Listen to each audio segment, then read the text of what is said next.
आपसे जानना चाहूँगा, जैसे आपने कहा कि छोटे छोटे शहरों में आप लोग गए और बहुत सारे जो नए स्टार्टअप्स हैं उनसे मिले। थोड़ा सा हमें और बताइए इसके बारे में कि क्या क्या रिसर्च करनी पड़ी। आई एम श्योर बहुत सारी रिसर्च लगी होगी जी। इसके पीछे, उसके बारे में कुछ बताइए। और भारत स्टार्टअप यात्रा क्या है उसके बारे में भी अगर थोड़ा सा शेयर करें हमारी ऑडियंस के साथ में। जैसे कि मैंने पहले ही कहा था कि जो जो प्रोडक्शन हाउस है अक्टूबर स्काई, वो उस संस्था का ये मानना था कि कहानियां तो सब कह रहे हैं और अपने अपने तरीके से कह रहे हैं, क्यों ना हम ऐसी कहानियां कहें जिससे, क्योंकि वो मतलब ऐसी कहानियां कही जाए जिससे लोग इंस्पायर हो सकें। मतलब कहानियां तो कई तरीके की होती हैं। एक आदमी रैग से रिच हो जाता है, एक आदमी मतलब इंदौर से आके स्टार बन जाता है ना। कहानियां होती हैं, लेकिन ये कहानियां उन्होंने कैटेगराइज किया। कहा कि हम उन स्टार्टअप्स की कहानी कहेंगे, क्योंकि स्टार्टअप्स हर रोज जन्म लेते हैं, दम तोड़ देते हैं, कुछ सपने अधूरे ही रह जाते हैं, कुछ पूरे ही नहीं होते हैं। तो ये उनका बेसिकली उनका विजन था कि हम ना वैसे स्टार्टअप्स की कहानी कहते हैं जो मतलब नहीं होता, क्रॉल करके रेंग रेंग के धीरे धीरे चलना शुरू किया और आज दौड़ते हैं, दौड़ते हुए नजर आ रहे हैं। ताकि हम और आप जो ये सोचते हैं कि यार हमको भी कुछ स्टार्टअप करना चाहिए, कि आप ही डर जाते हैं कहाँ बाजार है, कौन लोग मिलेंगे, कैसे लोग मिलेंगे, ये उनके लिए दस्तावेज का काम करेगा। जो इसको एक बार देख लेगा, मेरा पूरा यकीन है कि वो, अगर उसके मन में कोई ख्वाब है कि हम ये चीज़ करना चाहते हैं, तो ज़रूर पूरा करने के लिए खड़ा हो जाएगा। हाँ, रिसर्च बहुत हुई। एक रिसर्च टीम में हमारे एक जर्नलिस्ट हैं, निशाद शमसी, पता नहीं आप लोग सब जानते होंगे, CNIBN में रहे हैं वो। उन्होंने रिसर्च किया, उन्होंने कहानी निकाली, और फिर हमने चूज़ किया कि किसकी कहानी मोर इंस्पायरिंग है। It is not about that who is making crores.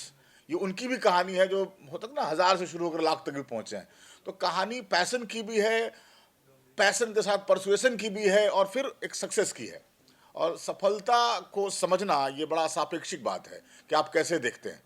तो हम लोगों ने जिन लोगों को कैटर किया है वो कमाल के लोग हैं। सर अगर मैं गलत हूँ तो थोड़ा मुझे करेक्ट कीजिएगा।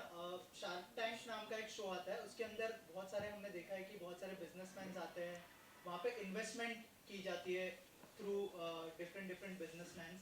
इससे कितना अलग होगा, कितना डिफरेंट होगा, उसके बारे में कुछ बताइए, क्योंकि कई हद तक मैं कनेक्ट कर पा रहा हूँ उस शो से। अगर उसके बारे में कुछ नहीं, शार्क टैंक में तो ये है कि आप आइडियाज लेके जाते हैं, आपने कुछ उद्यम शुरू किया हुआ है, आपने आइडियाज लेकर गए और आप जाकर वहां से फंडिंग की बात करते हैं कि साहब मैं ये बना रहा हूँ, ये है, और आप सामने वाले बताते हैं कि साहब मैं आपको 5 रुपए दूंगा और 5% स्टेक ले लूंगा।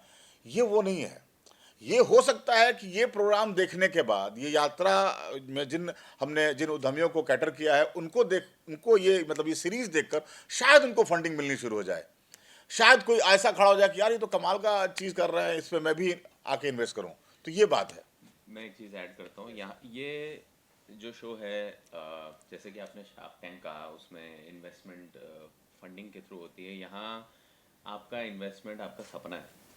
तो कितने लोग सपने देखते हैं, और देखने चाहिए। मैं तो ये बोलूँगा कि सपने जितने जितने ज़्यादा देख सकते हो देखो, तभी जाके आप कहीं पहुंच पाओगे। किसी किसी बड़े कलाकार ने शायद कहा था कि अगर आप आसमान पे पहुंचने का सपना देखोगे तो शायद 100वें माले पे पहुंचोगे, लेकिन 100वें माले पे भी पहुंचोगे, इसकी इसका एग्जाम्पल या इसका उदाहरण कहाँ मिल सकता है? तो कितने लोग शायद सपने देखते हैं और सोचते सोचते रह जाते हैं, लेकिन कहीं ना कहीं अगर जिस घर के किसी बच्चे ने या किसी छोटे से गांव में, कस्बे में शायद ऐसी कोई सीरीज देख ली, तो उसके लिए एक प्रमाण बनता है कि अच्छा, ये कर सकता है तो मैं क्यों नहीं।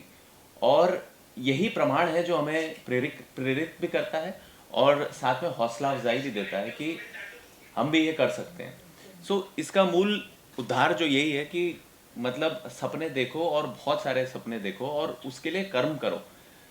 और देख रहे हो, आपके पास उदाहरण है शायद जिन्होंने इस तरीके से किया। आपके अंदर शायद कोई और एक्स फैक्टर हो, शायद आप उसी चीज़ को किसी दूसरे लेवल पे ले जाए, लेकिन जब प्रमाण आपके पास मिलता है, जब आप देखते हो, तो थोड़ी चीज़ें आसान हो जाती है। एज एन एक्टर मैं ये कहना चाहूँगा कि मुझे ना इंस्पिरेशनल चीज़ें देखना, या जिन लोगों ने बहुत कमाल के काम किए हैं, दुनिया को नहीं पता है, कितने सारे लोग हैं, हम बायोग्राफीज बनाते हैं। तो मेरी मूल धारा से बहुत इच्छा ये होती है कि मैं बायोग्राफीज करना चाहूँ। तो असल में उसका कारण तो यही है कि किसी ने इतना कमाल कुछ किया है जो लोगों को पता ही नहीं है। वो पता चले। तो इस यात्रा के दौरान मैं कई बायोग्राफीज देखूंगा और कई बायोग्राफीज आपके सामने आएंगी और आपके लिए कितने सारे एवेन्यूज खुल सकते हैं और उसी को देख के शायद आप एक अपना नया रास्ता निकाल सकें।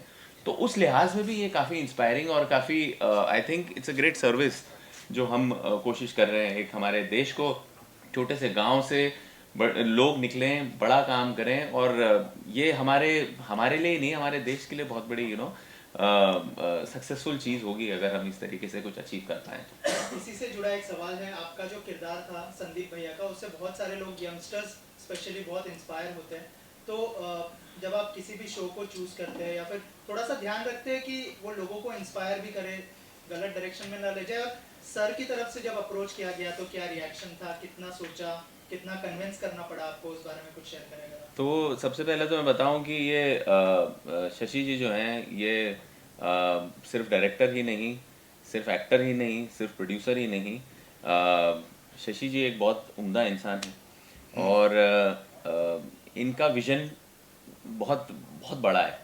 और मुझे ऐसा लगा जैसे कि इन्होंने कहा कि किसी के पैशन में, जैसे इन्होंने जो भी स्टार्टअप्स खड़े कर रहे हैं और आज इस पैशन के साथ जो काम कर रहे हैं उनको एक जगह पहुंचा रहे हैं, तो ये उस पैशन को दिखाना चाह रहे हैं। तो इनके इस पैशन में मुझे जुड़ने का हिस्सा मिला, तो ये मेरे लिए बहुत ही सौभाग्यशाली ऑफर कह सकते हैं, क्या बोलते हैं हिंदी में और बहरहाल उसके अलावा हमारा इसके पीछे भी बहुत ही प्यार है, एक दूसरे को लेकर सम्मान है, रिस्पेक्ट है और एक दूसरे की काम को लेकर वी लुक अप टू। तो मेरे लिए ये बिल्कुल मुश्किल नहीं था ये काम करना। और मैं जिस सोच में है, मेरी जो सोच है और ये भी जानते ही हैं, तो उसी दिशा में जा रहा है। तो हम मिलके सोच रहे हैं कि कुछ अच्छा क्रिएट कर सकें, एक अच्छी यात्रा लोगों के लिए दे सकें और प्रेरित कर सकें लोगों को। तो यही हमारा उद्देश्य है। वो जो पहला सवाल था उसका भी आंसर कर दीजिए कि थोड़ा सा ध्यान रखते हैं, संदीप भैया के किरदार से बहुत सारे लोग इंस्पायर होते हैं, तो क्या थोड़ा सा ध्यान रखते हैं आप प्रोजेक्ट चूज करने के लिए? देखिए, सबसे पहले मुझे इंस्पायर होना है उस प्रोजेक्ट को करने के लिए, तो सबसे पहले वो मेरे कारण रहता है, लोग रहते हैं कि किस वही वाली बात है, किस जज्बे से वो बना रहे हैं, तो उसमें वो आपको फील हो जाता है। और अगर आप कहेंगे कि मैं चूज़ करता हूँ, तो मैं कहूँगा कि मैं प्रोजेक्ट्स नहीं चूज़ करता, शायद प्रोजेक्ट्स मुझे चूज़ करते हैं। तो मैं किसी भी तरह उस प्रोजेक्ट जो मुझे चूज़ करता है मैं वो कर लेता हूँ। उसी तरह यही यात्रा है, उस यात्रा में मैं जुड़ जाता हूँ। सारी पॉलिसीज उनके फेवर में बनी है, तो वो लोग भी चाहते हैं कि इस तरह की कहानी बने, इस तरह के शोज़ बने। और ये रियलिटी शोज़ है एक तरह से देखा जाए, इसमें कहीं कोई भी कंस्ट्रक्टेड नहीं है, कुछ भी ऐसा नहीं है कि हमने फैब्रिकेट करके बनाया है। जो जैसा है, अगर किसी ने अपने मतलब कुछ लोगों ने तो यहाँ तक कह दिया कि हमारा टर्नओवर कितना है ऑन कैमरा, वो हम कोशिश कर रहे हैं कि हम उसको रखें या ना रखें।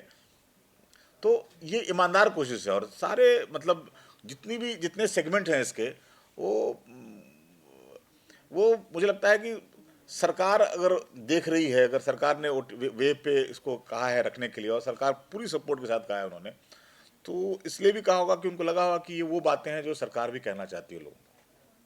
ऐसे एक शो आपके जैसा ऑलरेडी थोड़े दिन पहले लॉन्च हुआ था, तो उनका दावा है कि आप हमारे पास आओ, आपका प्रोजेक्ट लेके हम सिलेक्ट करेंगे, होने के बाद हम पूरा आपको फंडिंग करेंगे, आपको कहीं जाने की जरूरत नहीं। तो वैसे कुछ योजना आपके पास है?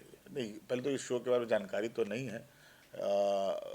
हमारी योजना में तो है कि अगर मतलब जैसे जैसे सीज़न बढ़ेगा तो हम शायद ये इकोसिस्टम क्रिएट कर पाएँ कि कोई स्टार्टअप अगर हमारे पास आता है और हमें लगता है कि स्टार्टअप को सपोर्ट करना चाहिए, तो हम अपने इकोसिस्टम से उसको सपोर्ट करने की कोशिश करेंगे। सर जी, एक सवाल आपसे। जी, आपकी यात्रा तो ऑलरेडी शुरू हो गई है, जैसे सर ने बोला 6 एपिसोड हो गए, कहाँ से शुरुआत की और कहाँ कहाँ पहुँचे और कहाँ जाना चाहोगे? स्टार्टअप यात्रा। देखिए, अभी शूटिंग का प्रोसेस चल रहा है, कुछ एपिसोड शूट हुए हैं, कुछ एपिसोड्स हो रहे हैं। और जैसे कि उन्होंने कहा कि जिस तरीके से रिसर्च टीम काम कर रही है, तो भारत में जहाँ भी होगा हम वहाँ पहुँच जाएंगे, वहाँ हम शूट करेंगे। और जिसकी लगा कि ये कहानी दिखाना बहुत ज़रूरी है, तो हम वहाँ जाके शूट करेंगे। और ये तो भी शुरुआत है, हम लोग कोशिश करेंगे कि जितना ज़्यादा हो सके भारत के छोटे छोटे कस्बों की, जहाँ जहाँ की कहानी हम पहुँचा सकें, हम कोशिश करेंगे वो पहुँचाएँ। एंड बहुत सारे प्रोसेसेस चालू भी हैं बहुत बहुत जगहों से, कहाँ कहाँ से हम जा सकते हैं, तो सारी फिजिबिलिटी देखनी होती है और उस तरीके से फिर हम लोग शूट करेंगे एंड प्लान करेंगे and will try to cover the maximum.